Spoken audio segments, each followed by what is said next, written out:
welcome back to Bioshock Infinite. I'm Solon, and this is Rainy Day Let's Play that you are watching right now. We are now entering Monument Island, or at least the gateway for it, which means there's probably still a lot more to travel through, unfortunately.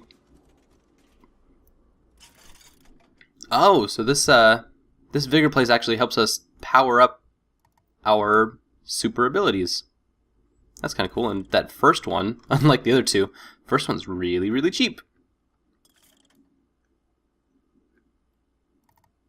Although those could be cool too. Oh, so this will let us take over peoples now. It's pretty hardcore. They just give this out to people? Possession now turns machine and man into allies. Hold and release to create a ghostly trap. Okay, so it seems like everything can be augmented to be put into some kind of trap form by holding the button, which I still haven't really figured out, but, you know, it's there.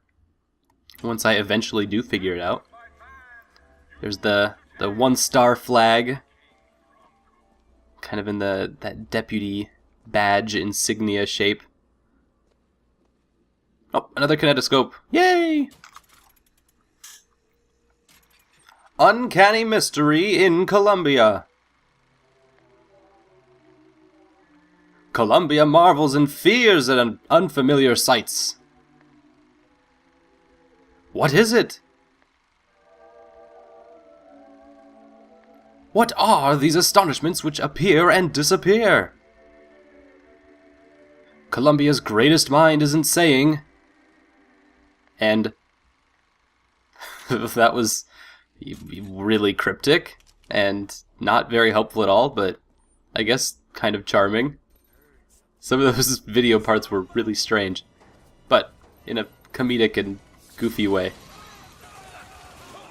It's like old-timey talkies meets weird game graphics, which I totally love. So, I get that this game is well written and has lots of atmosphere, as one would completely expect from a Irrational Games' series, especially in the Bioshock series. And that's all well and good, but why is this game a first-person shooter? What do the guns and vigors and skyhooks and crap all have to do with the themes of white supremacy or the setting of a seceded society in the sky? Every Irrational game has a theme of control in it.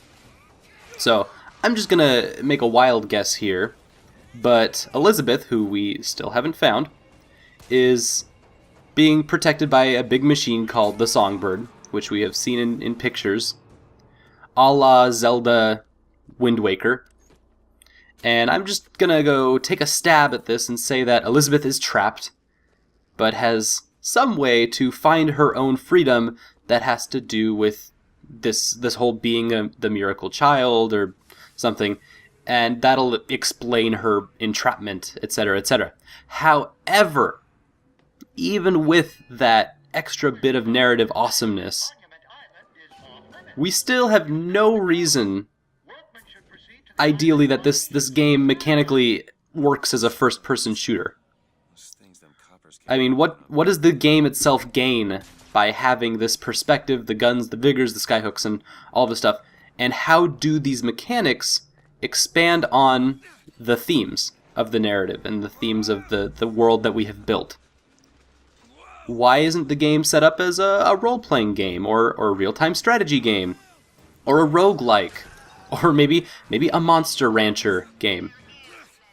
More realistically, if this game has anything to do with control or freedom or running from the law or race-based oppression, why isn't it a stealth-based game? So, I say all this because the hardest part about the original Bioshock was playing the game. It was widely held criticism against the game that, while the story was great, the world was large and lovely. Oh, let me excuse my point. He repented he had made man on the earth. 40 days and 40 nights of the stuff, and he left not a thing that walked alive. You see, my friends, even God is entitled to a do-over. And what is Columbia if not another arc? For another time. So that's essentially just Comstock reasserting how important his special dandy Columbia is.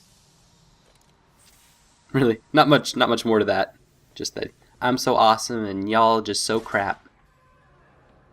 That's what he's saying to me. So, we have this. The story is great. The world is large and lovely, but the gameplay of the original Bioshock really didn't add anything to the game itself. And this was especially clear because of all of the extra minigames that were tacked on, which were probably the most widely like, why the hell is there this hacking minigame that really is just annoying and doesn't do anything? So, there was a term invented by this happening, because it was not just Bioshock that does this, but a lot of games do this. It was just that Bioshock is so good at so many other things that it's a shame to see the mechanics wasted, and because of it, it's just a symptom of how bulky designing a AAA game is, and how bulky it has become because of the industry. So, a term was invented for this, and it is called ludological dissonance. Ludonarrative dissonance. The gameplay, the mechanics and systems, the ludo part of the game, and the narrative are in dissonance with one another. So, ludonarrative dissonance. Now that it's 6 years after the first Bioshock has come out, I think it's time to demand more of our games, and it's definitely time to demand more out of our Bioshocks. So, here, this is a freebie, I made it myself. Same game, Bioshock Infinite, except Booker DeWitt is black, or Latino, or even Native American Indian. Same Booker, same problems, same goals, and needs to get Elizabeth from her tower. But also has to hide from not only the physical aggression, but also the social violence that one would experience being in a city like Columbia. Kind of a la, and there were hints of this in the very beginning when you have the cultists or the religious folk in the baptism all staring at you. That feeling of their gaze on you was a really powerful moment, and it could have been so much more. So, when you have now with that kind of concept, if you're building off of that, which is something that would be completely unfeasible for the AAA industry to even ethically think of doing because of how bureaucratic it all is and how money-driven it is. But if you have those game mechanics and systems that actually match the themes of the game at large, how much more would it mean to play that than it does to play the current product that we have? Which, again, isn't bad, but could be so much better.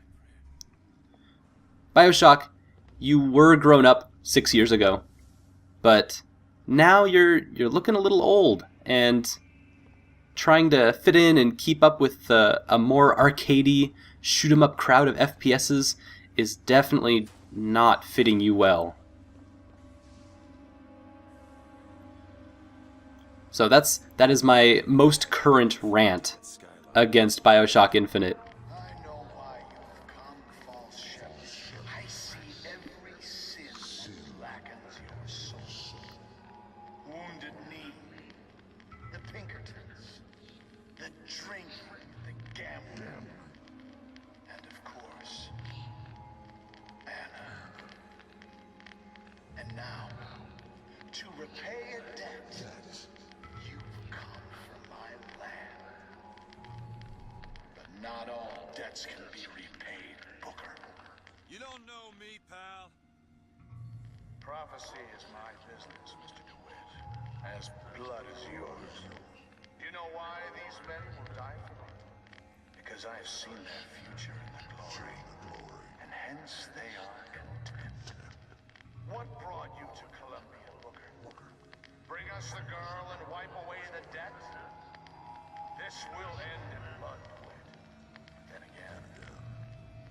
always does with you, doesn't it? It always ends in blood. You've come to lead my lamb astray, but thy crook is bent and thy path is twisted. Go back to the Sodom from which you came. Oh, I love that last line. So good. But it seems that Comstock is hella onto like us and exactly who we are for some reason. Which, I mean, I guess that makes sense since we've been prophesied, our coming has been prophesized this entire time. Which, I guess if we extend this and how we know the patterns of through Bioshock series and System Shock 2 and how these games are intensely about control and power, we can see how Comstock has been pulling the strings for Becker's arrival this whole time in some very interesting ways, and so this is something that could turn out to be really cool later in the game. Okay, I'm sure I can get this thing going. The Lord forgives everything, but I'm just a prophet, so I don't have to. Amen. Amen. Oh my. That is some hella cultish shit. That is... There's definitely a relation that they are making with this game between secessionist ideologues and that narrative that goes along with it, and Christianity, and the politics involved with that, and cultish behaviors. And they're pretty unapologetic about it so far. So, a very interesting and exciting critique. Alright, so I believe we have finally made it to Monument Island. A very roundabout way to get there, but we took the skylines and we learned to fly, and that part is actually really cool.